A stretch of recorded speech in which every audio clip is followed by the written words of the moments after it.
Welcome back, everyone. Today we're covering a leveling build for the Primalist, and more specifically the Beastmaster class mastery, and this is very efficient. In fact, it's the best leveling build I've used to date for any of the classes in the game. I'm going to hide myself real quick just so you can see that there are currently modifiers on this already. And on top of that, this is actually going to be a higher level area than the character is, so you can see that not only can you reach the end game, but you can actually go past that and really get everything you're looking to find for your final endgame build. You'll be able to get uniques, legendaries, and so forth. So this is going to carry you all the way up until that point, and then you'll need to respec because this build has a focus on leveling, as you'll see through here. We're using just the Sabretooth for a pet here, and we're going to buff that, which we'll cover.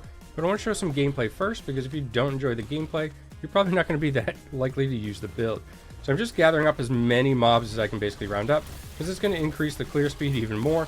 And I really don't have any issue with survivability at this particular level. Now that's gonna change as things go on, which is again why I'm referencing this as a leveling build. Now the pet does a tremendous amount of damage. In fact, leveling through the game and the story, the pet can actually solo bosses. Your character can solo the bosses as well, and together you basically just melt them. We're using primarily melee and physical damage, and on top of that we're running some bleeds, and that's just going to allow us to basically clear everything down, as you can see with some AoE here. And then the single targets that have higher health pools get melted by that bleed effect. You have a number of abilities, and they're all basically designed to buff yourself and your pet. In fact, everything we have on the loadout will do one or both of those things. Using the active ability on the pet itself is going to do a large amount of damage, and we actually have this being an automatic crit with the skill tree that we're using. This is also a heal that's going to heal either the pet or ourselves, depending on what we target. It'll also heal our character if we target the pet, and on top of that, it provides a large damage boost to the pet as well. The third skill is actually Fury Leap. This does a decent amount of damage for a movement skill, and on top of that, it's going to grant Frenzy, which again is going to continue to buff our damage output. Finally, we have the Frenzy Totem for another buff, so to speak. That's going to provide a large damage boost, and we can drop that. It's kind of hidden between those mobs, but you can just see this pet basically just shreds everything, even while I'm running around. Now, my health regen is a little dependent on actually attacking the mobs, so we need to make sure that we get into the mix, and the Fury Leap helps with that as well. A lot of times I basically want to jump onto the range while my pet clears everything else out. And here you can just see everything just basically gets shredded. Even the higher health pool mobs, you can see all the debuffs up top. And if you keep an eye under the health pool here, you'll see on some of those mobs that those things do start to stack up. It basically just takes them out no problem. Lastly, the Swipe. That's the main ability we're using. And the nice thing about Swipe is that it has a lot of modifiers to actually proc additional buffs for our character that you'll see down here that also apply to our pet through our passive tree. And this is really where a large portion of our damage and mitigation are going to come from for both ourselves and the pet. You'll see I can kind of run around, gather a lot of enemies up, and again, still not worrying about spamming a ton of skills. I kind of be conservative with them until we get to those bosses, but they have relatively short cooldowns. You just don't have to micromanage the play to that degree, which is kind of convenient. A lot of people like. Now I'm going to show off some of the pet abilities or the buffs here. I'm going to cast my heal on the pet, get out of the AoE, then cast my pet's automatic crit, drop the totem, and just look at this enemy get melted from the pet. That's not even with me attacking, okay? And you can just run through these over and over again, and just picture this as the quest. You're going to absolutely fly through that as well. Let's take a look at the skills that we're using. I want to make mention here that you could absolutely configure this to use multiple pets. I do think the solo pet is stronger at this particular point, and we'll talk about why in just a minute.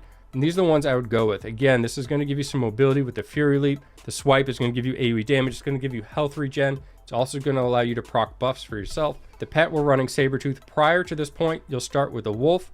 Then you can go to the Stormcrows. You can actually run both of those together when you don't have many points. From there, you'll unlock the Bear, and the Bear will carry you all the way until the Sabretooth, and the Raptor up until the Bear when you first put points into Beastmaster, depending what level you are and so forth.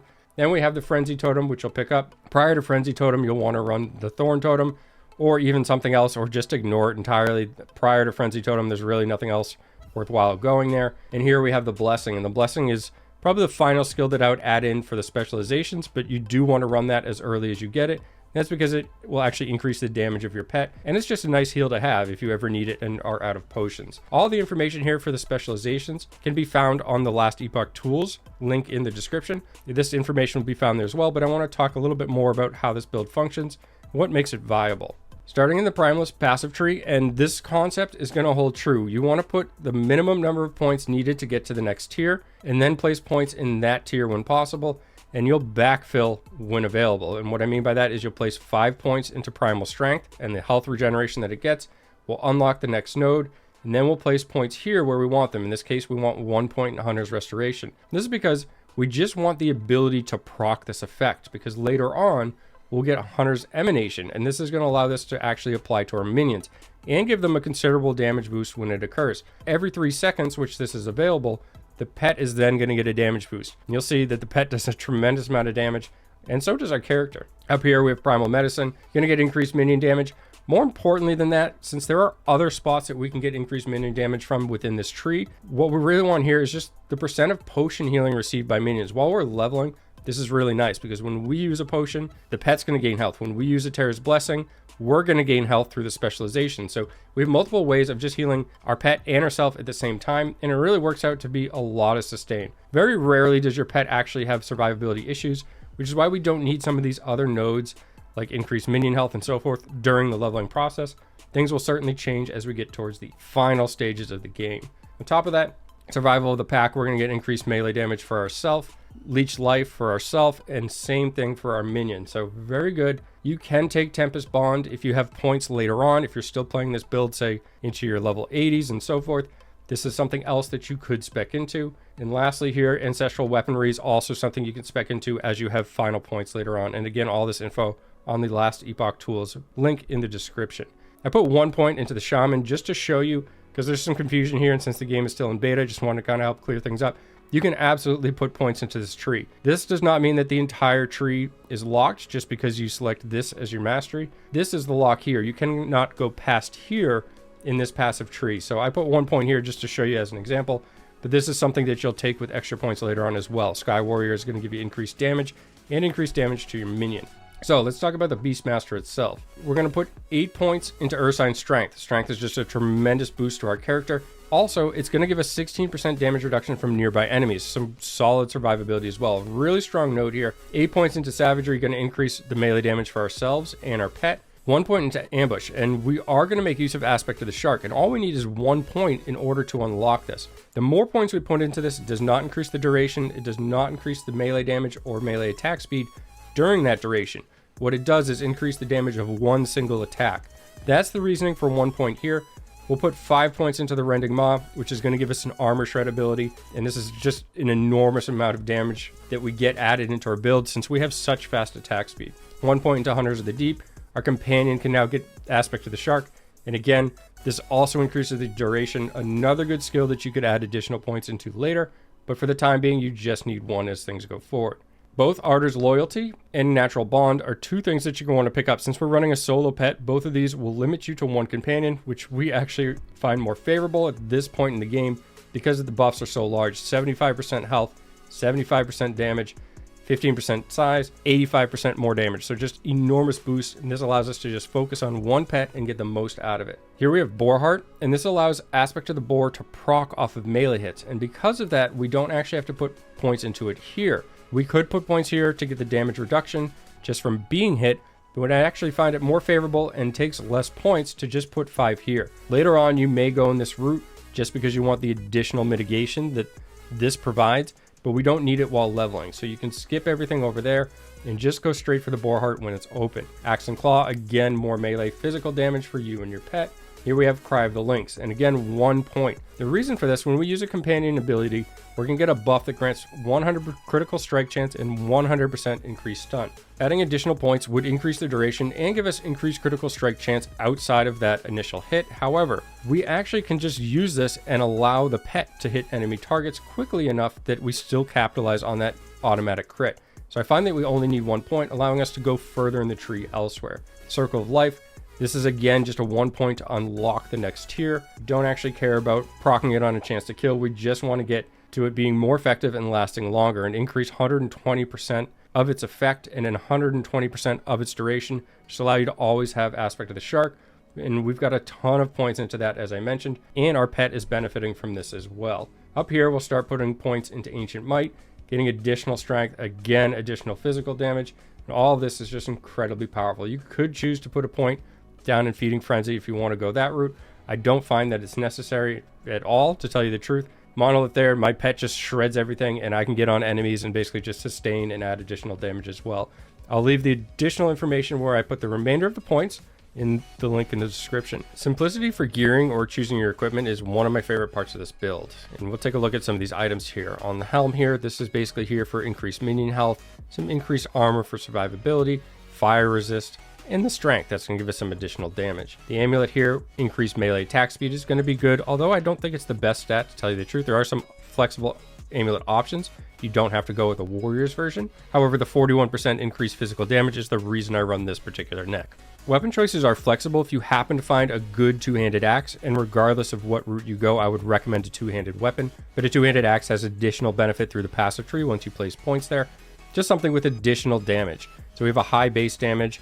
We also get some cold resist from this particular weapon, which is just kind of a bonus from it being an epic. The plus melee cold damage, increased fire damage, all this just adding to the additional damage that we get. Even the ignite on hit, just another source of potential damage over time.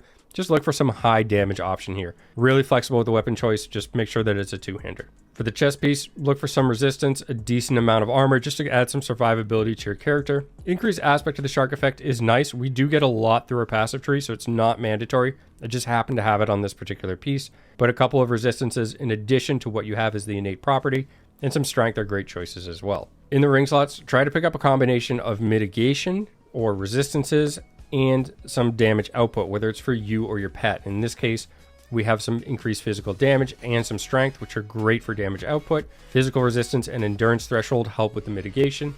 And on the other ring, minion damage as long with minion health, and a large chunk of elemental resist and some fire resist on top of that. The elemental damage is pretty negligible for the total damage output. In the belt, and even the remainder of these items are all going to follow a real similar thing. You'll see that there's a number of stats, and not any one is really more favorable. You just want a combination of all these. But at this point, you may have noticed I don't use any crit in my particular build. And that's because I actually run Singularity as a small item. If you happen to find one of these, this is great. In no way is this mandatory for the build, but since we don't put any passive points into buffing our crit, aside from 1 point, which still works for our pet when we use our pet's active ability, Singularity is a great choice for an idol, just giving you some additional damage all the time.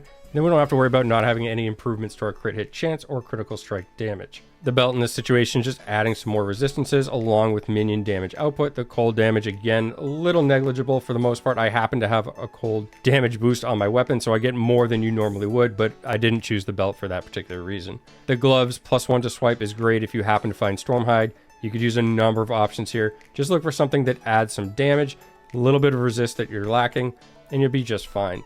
Movement speed, we really don't have many ways of getting movement speed otherwise, so look for a pair of boots that might even double dip into this, like this pair here, where I get 16 from the innate property and 10 from the affix. That's a really good choice in this slot. You should have enough room to cover resist elsewhere. If you happen to get a resist or two on the boots as well, then you've got a really good pickup. In your relic here, flexible like every other piece of gear, just look for some damage, look for some resistance, and that's pretty much it. The common theme through all of the equipment is basically just balance. And we only have a limited number of stats or affixes that we're actually looking for. We're ignoring a lot of things. Melee damage is good, physical damage is good, our bleed will work off of these damages, so then we can just focus on resistances, even some armor value, and movement speed. So it's really easy to gear this character. As always, thanks for taking the time to watch, and have a great day.